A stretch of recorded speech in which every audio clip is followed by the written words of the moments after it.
हरे भरे और घने जंगलों से घिरी लगभग 1/3 धरती प्रकृति के अनेकों संसाधनों से लैस और वातावरण को संतुलित बनाए रखने का एकमात्र विकल्प यह जंगल अनेकों पशु पक्षियों, जीवों और न जाने कितने ही आदिवासियों का घर है। अनेकों संभावनाओं और रहस्यों से भरे धरती के इस 1/3 हिस्से को कुछ हद तक हम समझ चुके हैं, लेकिन कितना कुछ जानना अभी बाकी है। इस बात के संकेत हमें ये जंगल अपनी रहस्यमयी गतिविधियों से समय समय पर देता रहता है। जी हाँ, आज के इस एपिसोड में बात करेंगे जंगलों की ऐसी ही अनसुलझी और रहस्यमयी बातों की, जिन्हें जानकर कम से कम ये तो साबित होता है कि केवल हरे भरे पेड़ और जानवरों का समूह ही जंगल की परिभाषा नहीं है, बल्कि इस विशालकाय हिस्से में अनेकों संभावनाएं मौजूद हैं। मैरीकॉक्सी एक भयावह और रहस्यमयी जंगली प्रजाति है, जिसे ब्रिटिश खोजकर्ता कर्नल पीएच फॉसेट ने सन 1914 में दक्षिण अमेरिका के घने जंगलों में पहली और शायद आखिरी बार देखा था। फॉसेट के अनुसार इस रहस्यमयी जीव का शरीर लगभग 12 फीट लंबा और पूरी तरह से घने बालों से ढका हुआ था, जो पहली नजर में किसी प्रकार की बंदर की कोई प्रजाति लगती थी। लेकिन हाथ में पकड़े तीर कमान और इंसानों को देखकर हमलावर हो जाना इस बात के संकेत थे कि यह कोई मानव जाति ही थी, जो शायद इस दुनिया से अब भी अनजान थी। फॉसेट ने अपनी बुक लॉस्ट सिटीज में मैरीकॉक्सी के बारे में जिक्र करते हुए बताया है कि कैसे वो और उनके आदमी इस जंगली प्रजाति के हाथों शिकार होते होते बचे। लेकिन आगे इस रहस्यमयी प्रजाति के पीछे कुछ और तथ्य ढूंढते ढूंढते सन 1925 में फॉसेट रहस्यमयी रूप से लापता हो गए, जिनके बारे में बिना किसी ठोस दलील के ये माना जाता है कि यह ब्रिटिश खोजकर्ता रहस्यमयी जंगली प्रजाति मैरीकॉक्सी का शिकार हो गया। फॉसेट की मौत और मैरीकॉक्सी का अस्तित्व आज भी दुनिया के लिए एक रहस्य बना हुआ है।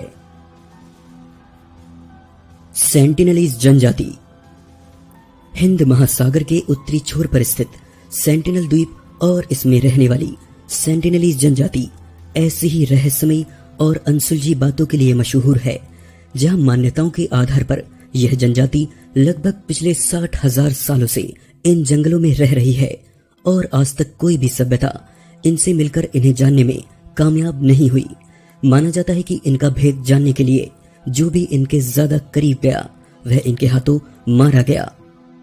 इतिहास बताता है कि ये जनजाति एक अनजानी भाषा बोलती है और इनके समूह में 500 से भी कम लोग हैं, लेकिन संख्या में कम होने के बाद भी ये शारीरिक और मानसिक तौर पर एकदम सामान्य हैं।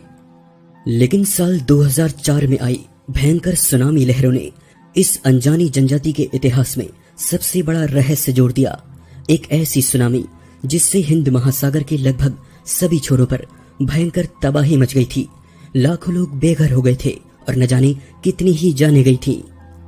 ऐसे में इस प्रजाति ने खुद को कैसे सुरक्षित किया, यही जानने के लिए हेलीकॉप्टर का एक दस्ता जब इन जंगलों के ऊपर आया तो इस प्रजाति के कुछ लोगों ने भाला और चाकू दिखाकर उन्हें वहां से जाने के संकेत दिए, जो अपने आप में एक डरावना अनुभव था। इतनी भयंकर सुनामी में इन जंगली लोगों ने बिना किसी बाहरी मदद के खुद को कैसे सुरक्षित किया, ये इनका सबसे बड़ा रहस्य है।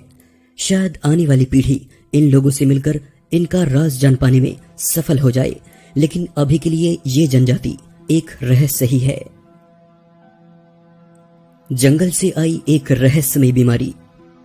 सन 2011 में खोजकर्ताओं की एक टीम ने मध्य अमेरिकी देश होंडुरस के ला मॉस्किटिया के जंगलों में खोए हुए ऐतिहासिक शहर सिटी ऑफ मंकी गॉड को खोज निकाला।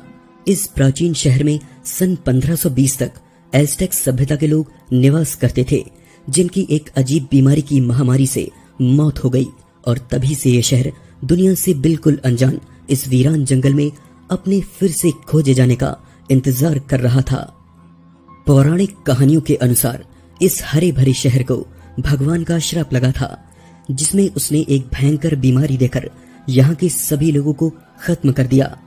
शहर के खोजकर्ता और जाने माने लेखक डगलस प्रेस्टन ने अपनी इस खोज पर एक पूरी किताब लिखी है। शहर का खोजा जाना अपने आप में एक हैरान करने वाली बात थी, लेकिन इसकी खोज से जुड़ी एक घटना ने इसे कहीं ज्यादा रहस्यमयी और डरावना बना दिया। खोजी दल के सदस्यों ने पाया कि वे खुद पौराणिक कहानियों में बताई गई उस रहस्यमयी बीमारी का शिकार हो गए थे।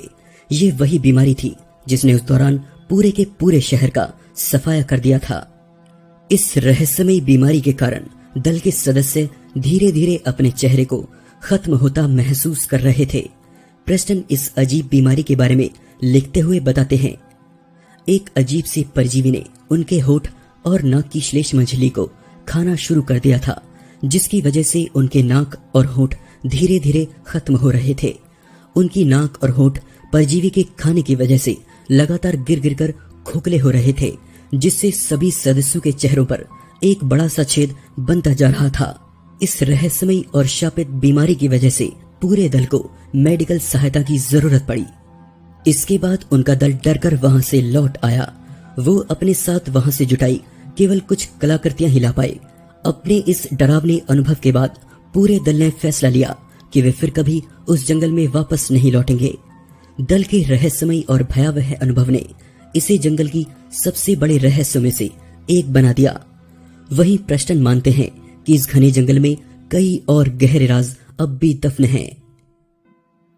दोस्तों, आज के इस एपिसोड में बस इतना ही। वीडियो अच्छा लगा तो प्लीज लाइक कीजिए और चैनल को सब्सक्राइब जरूर कीजिए ताकि आने वाले वीडियोस आप लोग मिस ना करें।